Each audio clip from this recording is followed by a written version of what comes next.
Research and recording of Canadian creepies happens on the shared land and traditional territory of the Haudenosaunee and Anishinaabe peoples, many of whom continue to live and work here today.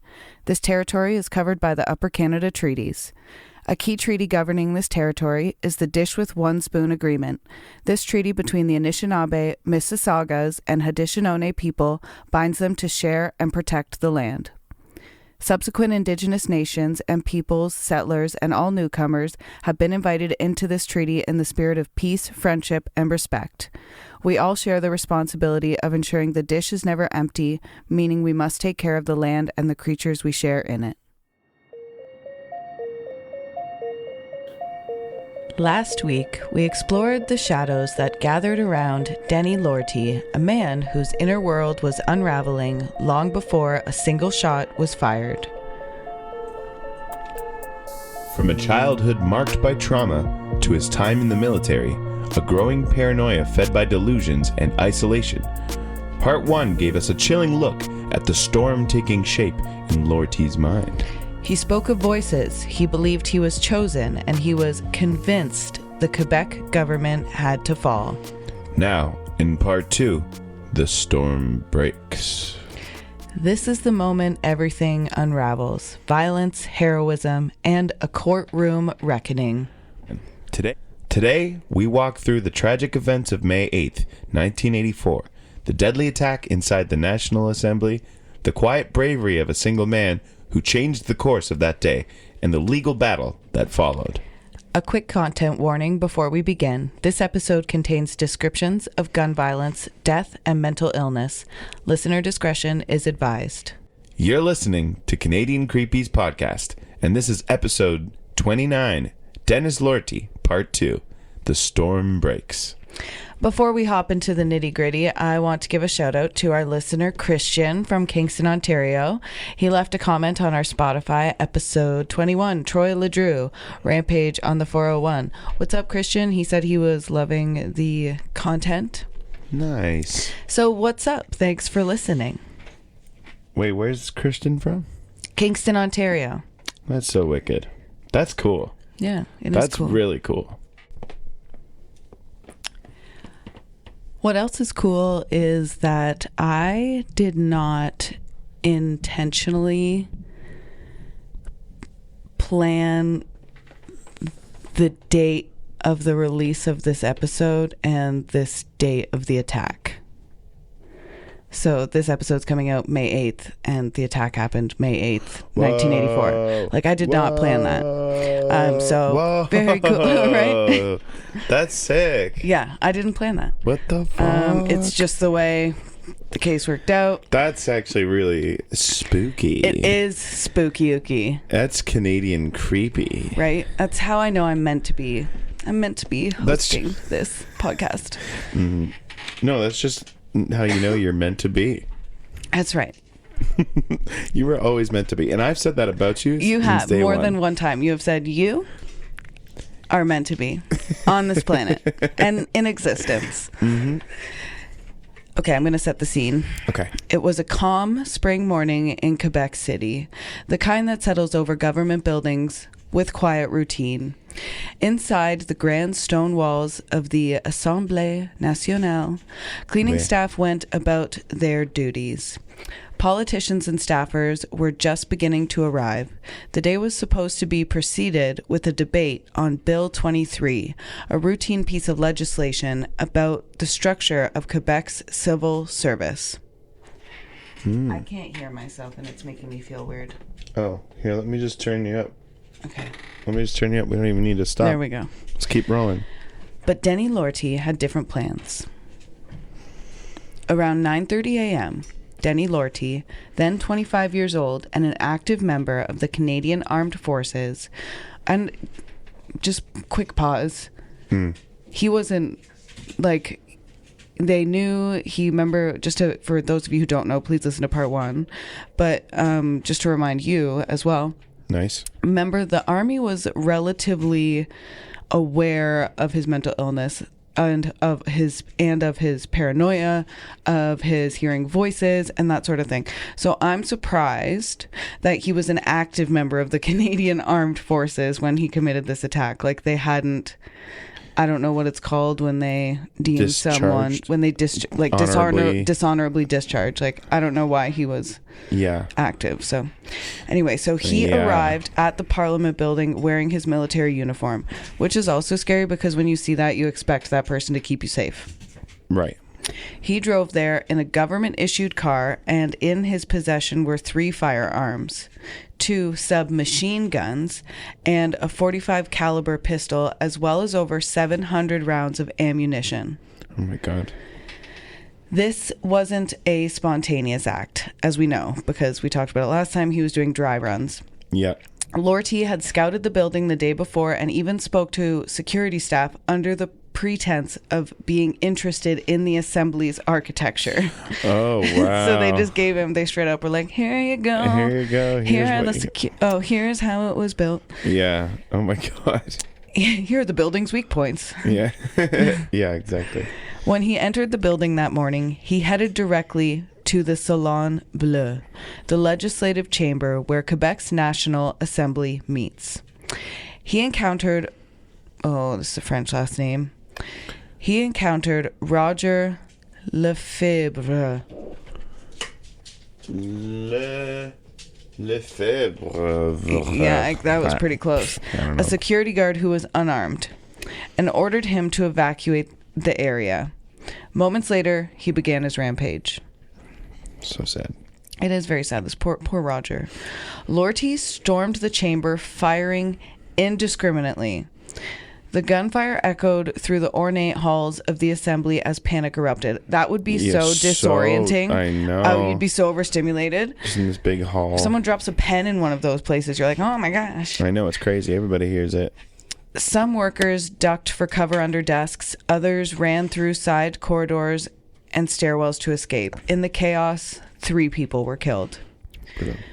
Georges Boyer, a parliamentary translator, Camille Lepage, a receptionist, Jacques Blaise, a printing room employee. Another 13 people were injured, some gravely. Oh my God. These were not politicians. Yeah. These were support staff, the very people who help the democratic process function from behind the scenes. Oh my God. So very similar to, like, isn't that kind of like what they did when they stormed the Capitol? No, I guess there were politicians in the Capitol too. Yeah. Like in the States. Yeah, no, I know what you're saying. I take back. I don't know what I'm talking about when it comes to the States. It's like if someone went to the dance comp and shot you guys. Oh my God, why would you even say that? Because you're the support staff. Oh, yeah. Lortie's next move was even more chilling. We can cut that. We'll cut that out. No, it's okay. He took control of the chamber and attempted to use the assembly's speaker system to broadcast his pre-recorded message. Wait, whoa. Yeah. Sorry. Wait, what? He took control of the chamber and attempted to use the assembly's speaker system to broadcast a pre-recorded message. He attempted to, but he didn't. His plan was to denounce the Parti Québécois government. Yeah. Which he believed was under the control of the devil. Yeah. Oh, man, this is crazy. Yeah. He believed he had been chosen to destroy evil and end what he saw as a plot to destroy French Canadians through secularization and linguistic betrayal. Yeah. Oh, could you imagine that broadcast popping up? Yeah. Do you want to know what he said? Yeah. In one of his recorded messages... Do they have the recorded message? Yeah, but it's probably in French. Should we try and find it? Maybe. Okay. Okay, so we couldn't find it. Couldn't find it. Okay, so in one of his recorded messages, Lortie stated, "I am the agent of God. I have come to kill the devil." This wasn't a political protest. No. It was a delusional act of violence fueled by mental illness. His intent, as later revealed in court, was to kill the entire cabinet, including Premier René Levesque. and bring down the Parti Québécois government. Yeah. Even though they would have been like the people who are most on his side. If he was like a steadfast like separatist and like loved Quebec so much, they're like, we're the only people who get you, bro. Yeah. However, the National Assembly hadn't yet convened. Okay.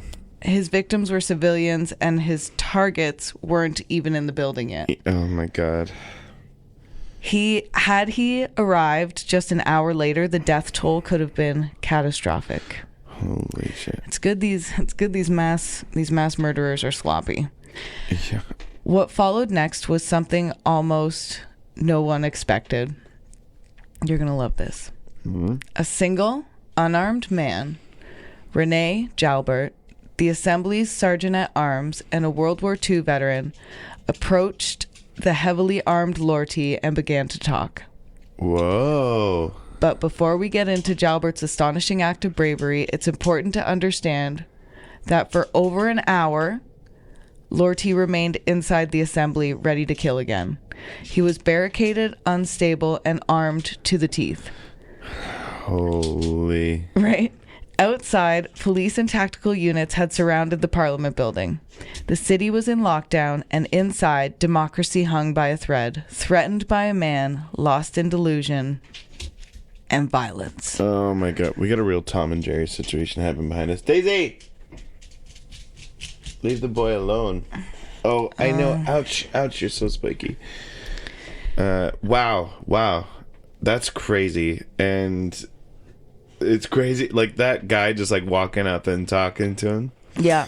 Man. Yeah. The balls. We got to go to Quebec. The balls, the ovaries. The ovaries. The uteries. The uterus. Man, the uteries on that one. Sounds creepy. I'm sorry. That's okay. I liked it. Okay. It sounded like something they would say on Futurama. Yeah. Okay. I feel better. You're welcome.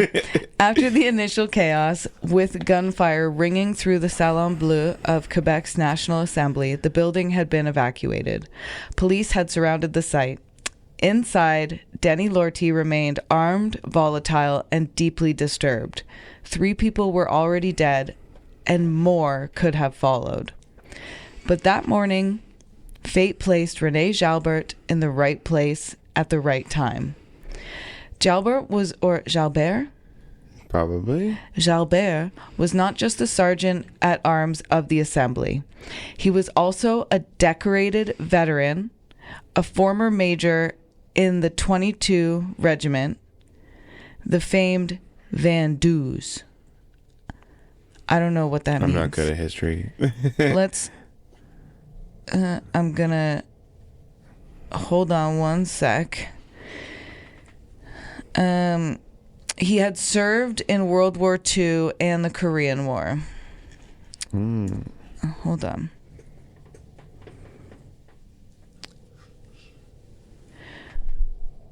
The Royal 22 Regiment, often referred to as the Vendus, which is a phonetic anglicization of Vendue, meaning 22 in French.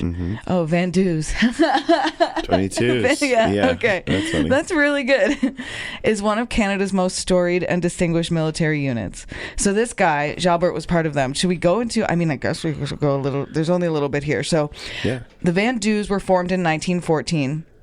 It was originally created as the 22 Battalion, Canadian Française, in the French-speaking battalion in the Canadian Army. Gotcha. It became the Royal 22 Regiment in 1920. This regiment was based at the Citadel of Quebec, a historic fortress that still serves as an active military installation and ceremonial residence for the Governor General. The Vendus have served in nearly every major conflict involving Canadian forces, including World War I. They earned a fierce reputation at battles like Vimy Ridge and Passchendaele. World War II, fought in Italy and Northwest Europe. The Korean War, they played a major role in frontline combat. So René Jalbert would have been in the Korean War and World War II. Oh my God. And frontline combat is World like almost tour. Yeah, wow. They did peacekeeping missions. They participated in operations in Cyprus, the Balkans, Haiti, and more, and Afghanistan. So they also deployed during Canada's involvement in the NATO mission. The Vandus hold a unique place in Quebec and Canadian military culture. They're not just a regiment, they're a symbol of Francophone identity within the Canadian Armed Forces. Known for their discipline, fierce loyalty, and bilingual legacy, the Vandus, I still love that, that's so good, are highly respected across the country. Okay. And then it mentions cool. René here, but I'm not gonna, I'll go back to what we had about René.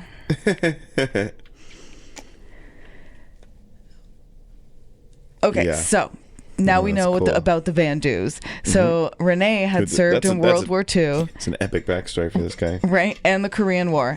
And at 61 years old, he was only 61. That's young. He had decades of military discipline and human experience behind him. And on this day, he would need all of it. When Jalbert heard the gunfire and realized an armed assailant was inside the chamber, he made a decision few others would dare. He walked directly toward the shooter unarmed. He's just like, dun, dun, dun, dun, dun, dun. What happened next is still regarded as one of the most courageous and tactically brilliant acts of de-escalation in Canadian history. We never learned this in school. This is wild. How come we did not learn this? No, this is epic. Right? What the hell? Oh, this is why I started this. Yeah. This is so epic. This is why I started this podcast, to like learn about this stuff. This is the cool How can shit. You want to separate from anybody when you know, like, we have René Jalbert? You know? Yeah, René Jalbert. He's Canadian. Okay. So, Jalbert entered the Salon Bleu to find Lortie still armed and on edge, having tried unsuccessfully to play his manifesto over the Assembly's audio system. Jalbert didn't draw a weapon or bark orders. He simply spoke with calmness, authority, and empathy. He saw Lortie not just as a killer, but as someone in pain. Wow. That's beautiful. Well, because he would have so much experience, of course, in World War II and the Korean War. Are you kidding? The amount of like human interaction he has had, and human interaction he has had with people in times of like life or death, and among people who have killed and could potentially being killed. Killed. Yeah. You know, he's not separating this person as a completely different monster, though his acts are monstrous. I like that. You're a real poet. But he's relating to him with the shared experience. That's pretty wild. Yeah. He began the conversation by asserting his own military credentials, telling Lortie they were both soldiers. Yeah. That small connection, that shared identity, gave Jalbert an opening. He later said, "I told him I was a soldier like him. I asked him to speak with me, soldier to soldier. And it worked." Lortie didn't fire again. Instead, he listened. For nearly 4 hours, Jalbert stayed with Lortie, sitting beside him, reasoning with him. Oh my God. He asked questions. He listened to Lortie's delusions without judgment, but gently brought him back to reality. He told Lortie that if he surrendered peacefully, no one else would be hurt. He even persuaded Lortie to release hostages. Oh my God. At one point, Jalbert offered to walk Lortie out of the building himself to prove he could be trusted. And that's exactly what happened. Oh my God. After hours of negotiation and extraordinary psychological skill, Denis Lortie surrendered, calmly, quietly, and without firing another shot. Wow. René Jalbert walked Lortie out of the front doors of the National Assembly. A tactical team stood waiting, ready for violent confrontation. Instead, they watched as an unarmed man led the gunman to safety. It was over. Holy shit. This is why I say people shouldn't die by the hands of cops. Right. Because they don't have to. You can have... If you just need expert, trained de-escalators. Yes, thank you. Yeah. You need someone who's been in a high intense situation. Yeah. And lived through that stuff. Yeah. Ugh. Anyway. Damn. So good. The public and political response was swift and unanimous. Jalbert was a hero. Without a weapon, without body armor, and without a second thought, he had prevented what could have been the worst mass political assassination in Canadian history. Yeah, easily. That's, the fucking, wow. Wow, right? Yeah. I mean, it was literally the perfect person to be in that situation. It was meant to be. Time. It was meant to be. That's a wild intersection right there. Later that year, Jalbert was awarded the Cross of Valor, Canada's highest civilian award for bravery. His citation noted exceptional courage in circumstances of extreme peril. I would say. He was also honored by the military and remembered in political circles with deep respect. But perhaps most powerfully, survivors of the shooting and families of the dead thanked him for preventing further bloodshed. The irony is that Jalbert was trained for war, but became a hero in a moment of peace, using empathy and not violence, to disarm a man gripped by rage and delusion.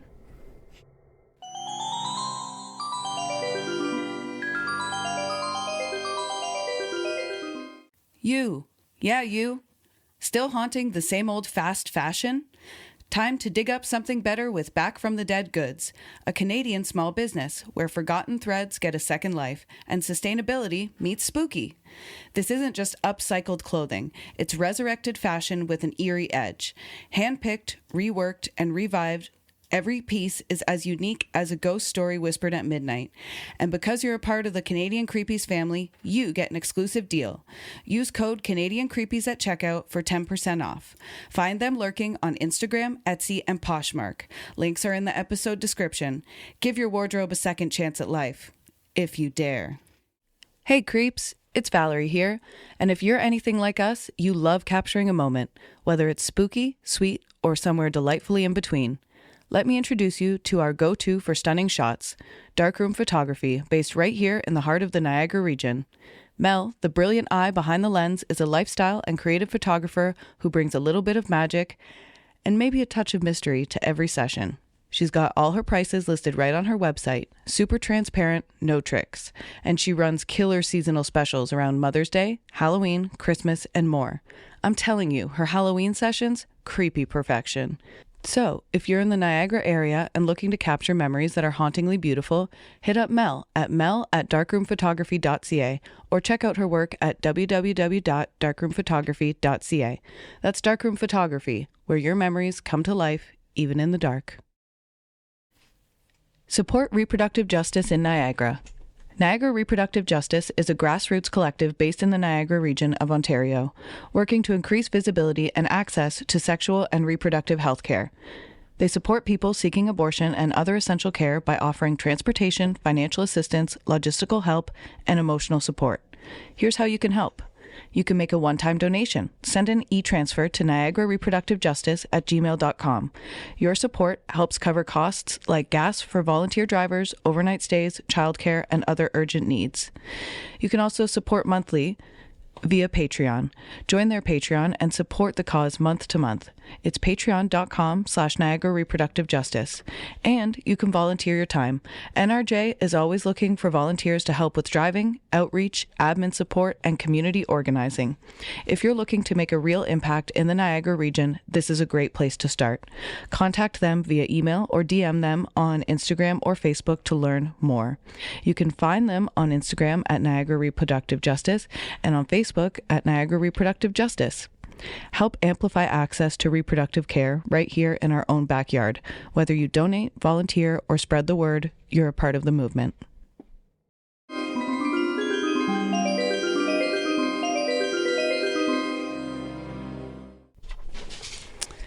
Following his peaceful surrender, Denis Lortie was arrested and formally charged with 3 counts of first-degree murder, 13 counts of attempted murder, and weapons and related charges stemming from the May 8th, 1984 attack on Quebec's National Assembly. Daisy. Tom. Jerry. Just relax. From the start, the case was legally and emotionally complex. The facts of what happened were not in dispute. Lortie never denied his actions. The question was, why did he do it? And more importantly, was he criminally responsible for them? That's what makes this case so tough. Yeah. His defense strategy did focus on mental illness and delusions. Lortie's defense Lortie's defense hinged on a not criminally responsible plea due to mental illness, specifically paranoid schizophrenia. She came on to me. Daisy is trying to host. Daisy. His legal team argued that at the time of the attack, he was in the grip of severe psychotic delusions and unable to understand the moral wrongfulness of his actions. Yeah. Okay. This wasn't a vague claim. Psychiatric evaluations painted a vivid and disturbing picture of Lortie's mental state in the weeks leading up to the attack. As we discussed a little earlier or in the last episode, he believed that Premier René Levesque and the Parti Québécois were agents of the devil, orchestrating a conspiracy to destroy the French Canadian people. He claimed to have received divine instructions to cleanse the government of evil. And he also said that the number 7, the date of the original planned attack, held a special significance and that the voices in his head guided his actions. Yeah. Sounds schizophrenic, maybe? Yes. One psychiatrist testified that Lortie was suffering from command hallucinations, delusions so powerful that they compelled him to act. And in his own words, Lortie said, "I was told by God to go there and to stop the devil. I was only doing what I was told." And I feel like he was schizophrenic and that he just fell through so many systematic cracks because it was the 70s and 80s and 60s. Yeah, and there was a looser net. Yeah, you know, you weren't getting gold. What do you mean by that? You know, what are those guys called? Prospectors that sift for gold. Oh, the net was so loose. I see. You're using a prospect. Yeah. The defense wasn't like really good or anything. Because I was thinking of fishing net, so I didn't know why you were saying gold. You catch no fish in there. There you go. Maybe a turtle. The defense emphasized that Lortie had no criminal record, no history of violence prior to the incident, and was a corporal in the Canadian Armed Forces, a man respected by colleagues until his descent into paranoia. I don't think they ever respected him due to the fact that he was paranoid the entire time he was in the army. Yeah, it's just because he was in that position, he gets automatic default respect. Right. Is what they're saying. That's what they're going with. Yeah, but I think you're right. I think that's a little bit of bullshit. A little bit of bullshit in my life. In 1985, the jury accepted the defense's argument. Denis Lortie was found not criminally responsible due to mental illness. Oh my God. He was committed to a psychiatric institution indefinitely under the jurisdiction of the province's Mental Health Review Board. It's just an interesting thing. It's tough. It's a very gray area. Yeah.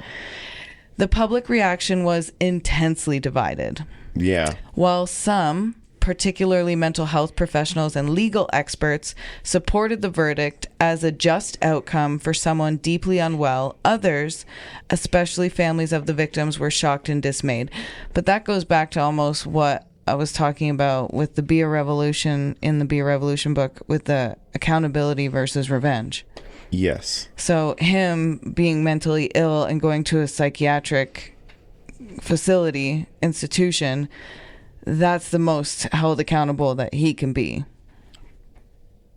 Okay. Do you know what I mean? Because in the eyes of the law, in this situation. I don't believe that. Well, maybe I do. I don't know. Right. I'm no governing body and not nearly knowledgeable enough to make an informed decision on this. Nice. Thank you. Yeah, but that's the peak of being held accountable that he can be in his condition is is... Right. Yeah. And because the families are sad and grieving, what they want is revenge. They want, the death of him. Yes. Yeah. Or like super lockup. Yes. I don't know what is good. And I don't think we would unless we were in this situation. Yeah. And had therapy.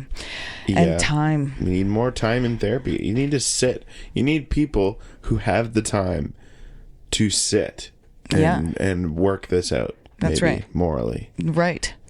Is that what we need? That's what we need. And we should invest more into that as a society. I feel like we should. I think there would be less generational trauma if we did invest more into that. It feels fucked up to just put people in box. Yeah. Or to just You are like this or you are like this. Yeah. These are what are. Yeah. And that's not the world. And just kill people also as an option. Yeah. No. Feels also wrong. Yes.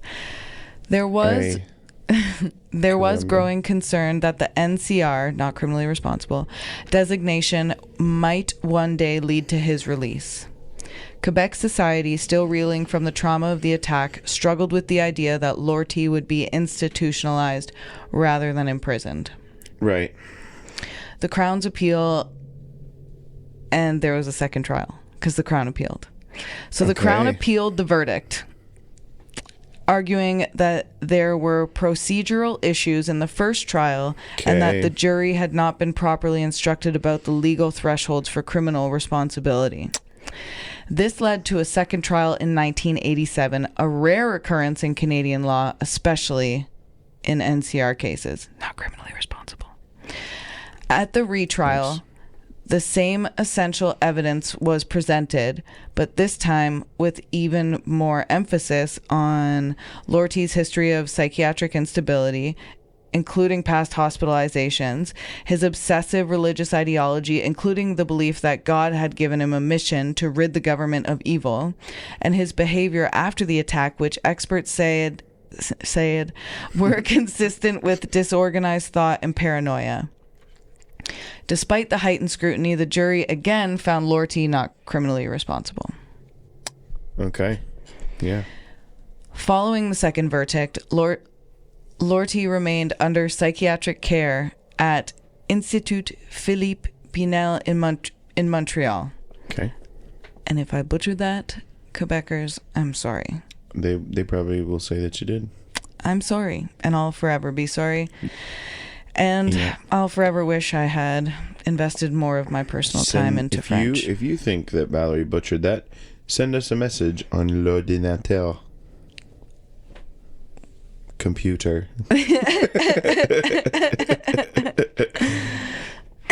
Anyway, so that place in Montreal was a secure forensic psychiatric hospital. He was evaluated annually by a review board, as is standard in Canadian law for NCR, not criminally responsible, cases to determine whether he continued to pose a risk to the public. So every year he was evaluated, which I feel like in that man's case, it should have been like every 6 months. Give some people a job, you know? Yeah. In later years, reports indicated that Lortie responded well to treatment. By the 1990s and early 2000s, he was granted supervised outings and eventually unsupervised leaves. So exactly what people were afraid of. Yeah. Like exactly what they worried about. And that was by the early 2000s, so not even that long after. Oh, wow. This sparked renewed public outcry, obviously, particularly among victims' families and political commentators. Yeah. But under Canadian law, NCR patients are not punished, they are treated. Yeah. Under the assumption that they are not morally culpable. So we as citizens have to wrap our heads around that. Yes. That he is not criminally responsible for that. He's not morally capable of understanding what he did. So therefore he's not being punished. He was being treated. Wow. Lortie's case became a touchstone in debates about the intersection of mental illness, criminal responsibility, and public safety. Well, did he shoot him up again? Did he? We're going to talk about the aftermath. Okay. Right? The aftermath, well, I want to do this, and then if we have further questions after this, then we'll Google or whatever. Okay. The aftermath and legacy of Denis Lortie's 1984 attack on Quebec's National Assembly echoed far beyond the courtroom, affecting political, legal, and cultural landscapes in Quebec and across Canada for years to come. Mm-hmm. One of the most immediate and tangible impacts was a drastic overhaul of security protocols at Quebec's National Assembly and other provincial legislatures. Yeah. Right away, you'd want to do that. Of course. Right away, you'd be like, let's retrain the security guards. Yep. Before the attack, public access to government buildings, especially in Quebec, was surprisingly open. It wasn't unusual for citizens to walk in and observe proceedings or meet with representatives with minimal oversight. After the Lortie shooting, that era ended. Metal detectors and armed security checkpoints were introduced. Yep.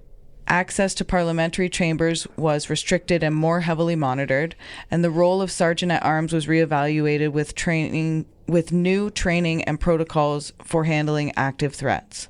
This was a wake-up call not only for Quebec but for all of Canada, emphasizing that even democratic spaces were not immune to politically motivated violence. Yeah.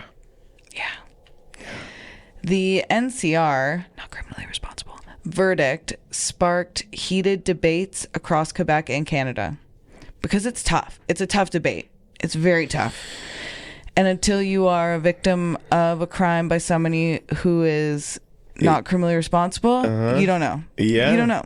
Yeah, that's and it. those are the shoes I'm wearing. Yeah, I can't speak. I can't speak for that. My feet haven't walked a mile in those shoes. Ain't nobody I know been... Exactly. For many citizens, it was difficult to reconcile the brutality of Lortie's actions, like we just said. Yes. 3 people dead, 13 wounded, with the idea that he wouldn't spend the rest of his life in prison. That is tough to reconcile. Yes. This was the first time many Canadians had heard of the NCR concept, and it quickly became a lightning rod in conversations around the adequacy of mental health services, especially for veterans, whether mentally ill offenders should be held to the same standard of responsibility, and the possibility of NCR individuals being released back into society. In a 1987 editorial in La Presse, a columnist wrote, "How can justice be served when the families of the dead see the man responsible treated, not punished?" Mm-hmm. Very tough conversation. Yet psychiatrists and legal scholars defended the ruling, emphasizing that Lortie was psychotic at the time. Yeah, and you see if psychiatrists and legal scholars, that's where it's like, yeah. I don't want to say that they know best, but I feel like they're more educated and would be able to. But again, they're not the victim of the crime, so anybody can say anything when you're not a victim of a crime. But they emphasize that Lortie was psychotic at the time, and Canadian law distinguishes between those who commit crimes with intent and those who do so under the weight of delusion. I mean, as you should. Yeah. It should be that way. While having empathy and understanding that there is a victim to this crime. Yes. By 1995, after over a decade of psychiatric treatment, Lortie was deemed stable enough for supervised community outings. This sparked renewed controversy. I wonder if there would be a space, though, where there's a pipeline or not a pipeline, there's a through line. Or is that conflict of interest? Like, shouldn't there... I feel like there should be another person who represents the family of the victims who's in contact with the psychiatrist. So that way the psychiatrist... You know what I mean? Not the family directly. Yeah. But when it comes to these cases where victims are involved, there should be like almost like another party, like a proxy person, just to make sure that the psychiatrist isn't like, even just for the sake of science, being like, yes, we will cure this one. Yeah. You know, I just think everybody who's in a position of power and who has the capability to work with people's minds should have like be held to some sort of like should be like checked every once in a while. They just should be checked. They should be checked every once in a while. That's a good idea. Yeah. You know what I mean? So that like they don't I get think too obsessed I think with the these people science. who were and I think the people who were treating this, I don't think this man should be let out due to the respect of the victims' families. Yeah. Right? There's got to be a controlled environment where he can be. Yes. Not within the general public to keep those people happy. There's got to be like a small continent below all the other continents that we can send all of the I'm thinking like a facility. Can send everyone who commits crimes. Not those crimes. Wow. It's a slippery slope, though. No, I know. It's that's just the thing. It's not. There's not a straightforward answer to this. Yeah. It's so convoluted. How do we? There's so many hypotheticals. Yeah. So this sparked renewed controversy because he got to go into community outings. Whoopsie. Although these outings were strictly monitored and part of a structured reintegration program. See, he shouldn't have been in the reintegration program. Do you see what I mean? Oh, right. They just should have went, Denis Lortie? No, we'll keep him in this program. Yeah, different program. Yeah, no, there's a new program. We'll make a new program. Make a new program. That's the thing. If there's no one that fits, start new precedent. That's it. Start new thing. And that's something that I think is something we just in general, when new things happen, as society changes and develops, let's remember that we could always create new programs and new things. We could evolve as a society. Yeah. Wow, what a concept. Wow, we could learn and try something new. Just why not insert that into your politics? That's all I'm saying. That's all I'm saying. Just try something new. That's all I'm saying. Okay. Although these outings were strictly monitored and part of a structured reintegration program, the public outcry was loud, especially from the families of victims and some politicians. They saw it as a betrayal. And damn well politicians would be using that as a platform point in an election. Mm-hmm. Pierre Poilievre just did. He said he would overturn the Charter of Rights and Freedoms to make sure... I can't remember exactly what it was. Somebody... Make sure... Something about overturning Charter of Rights and Freedoms to keep convicted felons in jail. Murderers. Keep murderers to serve their sentences back to back to back. Okay. Like they do in the States. Yeah. Okay. Many people expressed concern that Lortie, despite improved mental health, would never be safe to reintegrate due to the magnitude of his crimes. Others feared it set a dangerous precedent. I feel like just like a respect, ethical thing, just keep him in there. But mental health advocates argued that the system had worked. No, even if the system does work, there's no, I just don't it doesn't have to be a reintegration. Can he not work within the facility? Put him to work, have him a job. He can have a job in the facility, working with other patients. If he's, you know what I'm saying? He can be a gardener at the facility. There are many things to give him purpose at the facility that keeps him out of the public, out of respect for the families of the victims. Yeah. That's what I'm saying. Yeah.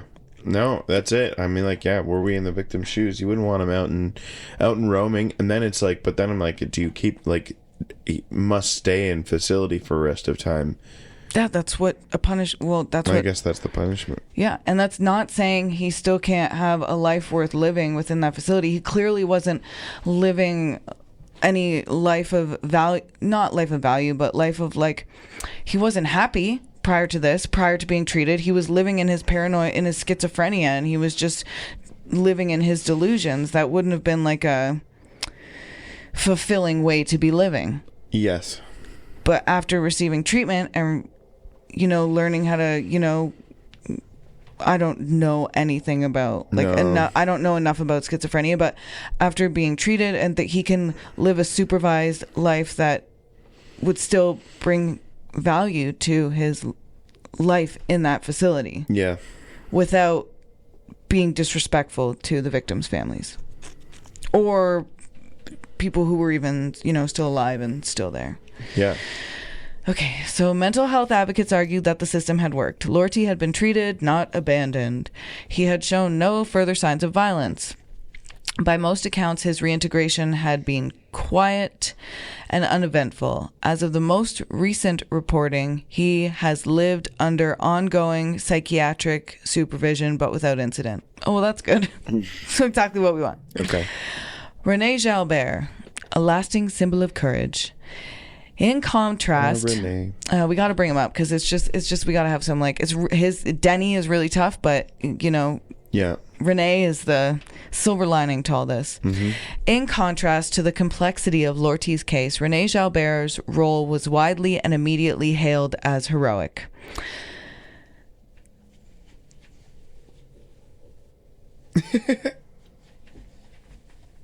In a press interview years later, Jalbert recalled, "I did what had to be done. I didn't see a killer. I saw a confused man. That's who I talked to."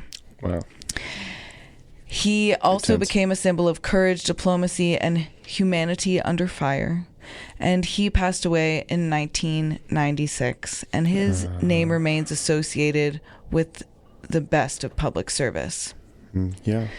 The Lortie attack landed at a volatile time in Quebec politics. The Parti Québécois, which Lortie targeted, was already facing heavy criticism and internal tensions over the sovereignty movement. While Lortie was not politically active in a traditional sense, his delusions reflected the polarization and paranoia that had crept into public life during the early 1980s. Though the attack was rooted in mental illness rather than political ideology, some media and citizens used the event as a springboard to question the political climate, the rhetoric of radicalization, and the role of nationalism in Quebec society. It was a sobering moment for both separatists and federalists, a reminder that intense political division, when coupled with societal neglect of mental health, could have devastating consequences. Lortie's case is now frequently cited in discussions of NCR defense in Canada. It became a benchmark case in law schools and psychiatric circles, shaping the way mental illness is treated in the criminal justice system. I'm not surprised that this is a shaping case. Of course. A precedent. Yeah. No, this is a case. huge one. This is wild. It also influenced later reforms like the criminal code review process for NCR individuals, which balances public safety with the rights of the accused. In the 1990s and 2000s, saw gradual tightening of oversight for conditional releases, spurred in part by public responses to cases like Lortie's. Well, that's good. It was a tightening. Yeah. That's great. That's great. This was a really interesting one. Right? Yeah. And it's going to get a little bit more interesting with Creep of the Week. Hey!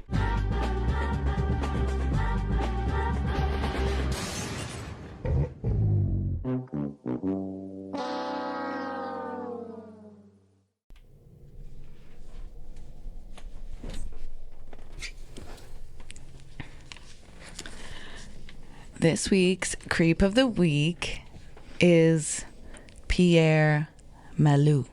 Is that how you say it? Malou? Mello? Malou? Melo? Malou. Or otherwise known as Doc Malou. He is a controversial, I'd never heard of him until I did this. He is a controversial Quebec psychiatrist and media figure. Why does he fit? He is infamous in Quebec for his wild offensive takes on mental illness, race, and politics, and he's been sanctioned multiple times. Oh. I thought including him would add a Quebec-centric, sort of twist, Yeah. flavor that ties into discussions about mental health Nice. in the wake of Lortie. Yeah. And his creep factor, he's not violent, but he's unsettling and polarizing. Yes. Pierre Malou was born in 1949, is a psychiatrist and radio personality Classic. based in Quebec. He is known for his blunt, often inflammatory commentary on mental health, race, gender, politics, and crime. He rose to fame in the 1990s and 2000s on Quebec Talk Radio, where he regularly dispensed psychiatric insights peppered with provocative, pseudoscientific, and often deeply offensive remarks. He has published books, hosted call-in radio shows, and frequently appeared on French language media outlets. Why is he a Canadian creep? I'll tell you. Though never convicted of a crime, Malou's platformed views have caused significant harm, particularly in how they reinforce stigma, misuse psychiatric language, and normalize discriminatory beliefs under the guise of science. Wow. He has been sanctioned by Quebec's medical board multiple times. In 2007, the Collège de Médecine du Québec temporarily suspended his license for lacking scientific rigor, citing unethical behavior and spreading misleading psychiatric advice. Yeah. So just the man you want working on your noggin. Yeah. The board also noted his tendency to make dangerous generalizations about patients based on race or gender. This is a quote. His discourse has repeatedly failed to meet the ethical and professional standards expected of a practicing psychiatrist. Okay. And that was from the disciplinary decision from that Collège de Médecine du Québec in 2007. His medical license has been suspended or restricted several times, and though he continues to practice, he is under strict oversight. Oh my God. So he's still practicing. Yeah. This is why he's Creep of the Week. Still practicing. Stay away from him. Yeah. Here are some infamous quotes and incidents. Doc Malot's radio career is littered with shocking comments that frequently sparked public backlash. Here are some examples. On race and intelligence, Malou claimed on air that black people have lower IQs than white people, citing long debunked and racist pseudoscience. He defended this as scientific truth, despite overwhelming evidence and condemnation from scientific and psychiatric communities. He said, blacks have inferior intelligence. That's not racism. That's science. He said that on the radio in the early 2000s. Yeah, brutal. On women in positions of power. Oh, this is going to be my absolute favorite. He repeatedly said that women are biologically less suited for leadership. He claimed that women can't think as logically as men. Again, he offered no legitimate scientific sources. basis. He just thinks that. Men are like this. Women are like this. And that's obvious. Common sense. Yeah. And he also... No one's unscathed by this guy. He also, here's what he said on Indigenous peoples. Malou has referred to Indigenous communities as genetically inferior and more prone to violence, addiction, and low intelligence. He has accused the government of wasting money on social programs for Indigenous Canadians, calling them a failed people. These statements caused massive outrage. I can see why. Wow. I am also actually outraged as well. This guy's a piece of shit. He's the creepiest. Wow. Maybe the creepiest one you had yet. He's pretty creepy. These statements have caused massive outrage, including from Indigenous leaders and mental health professionals across the country. Despite his track record, Malou has maintained a loyal following, especially among reactionary, anti-political correctness audiences. His shows, including Doc Malot et Josie, still air on Quebec radio, and his books continue to sell. This persistent presence is part of what makes him so unsettling. Malot isn't lurking in the shadows. He's still being given a fucking mic. Yeah, that sucks. Malou exploits the authority of being a psychiatrist to give legitimacy to discriminatory ideas, cloaking them in medical jargon. Yeah. This is particularly harmful in Quebec, where mental health stigma remains significant and where many trust public figures with titles like doctor. He blurs the line between free speech and professional irresponsibility, mental health awareness and pseudo-psychiatric stereotyping, social commentary, and outright hate speech. Yeah. Man. Doc Malot and here's why he's the after all that, to sum it up, here's why he gets the trophy of this week's Canadian Creep. Okay. Doc Malot represents the weaponization of authority, the use of a professional platform to amplify misinformation and hate, and the disturbing willingness of media institutions to keep giving him space.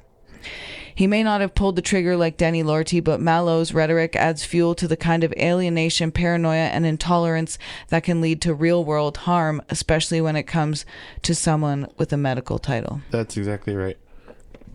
That's exactly right.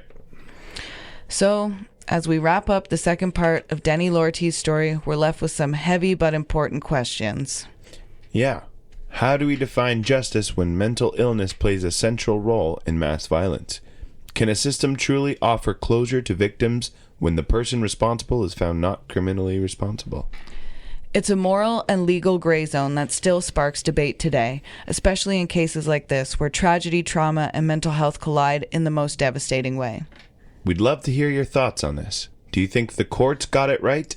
What does justice mean in situations like this? Head over to Instagram and let us know what you think, or send us an email at canadiancreepiespodcast@gmail.com. And make sure you're following us on Instagram for episode updates, extras, and all things creepy. You can find us at Canadian Creepies. We'll be back soon with another case that's bound to send a shiver down your spine. Until next time, Stay creepy, eh? I like that one. It's a different one every time.